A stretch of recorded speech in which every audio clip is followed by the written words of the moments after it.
ભાવનગરની અંદર અસામાજિક તત્વો બેફામ બન્યા હોય તેવી ઘટના પ્રકાશમાં આવી છે।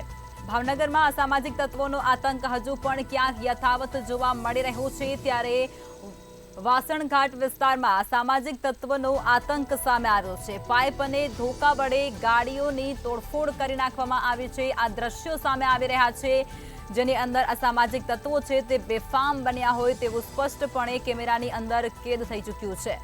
પાઇપ અને ધોકા વડે ગાડીઓમાં તોડફોડ કરવામાં આવી છે। આ સમગ્ર મામલો છે તે ભાવનગરથી પ્રકાશમાં આવી રહ્યો છે।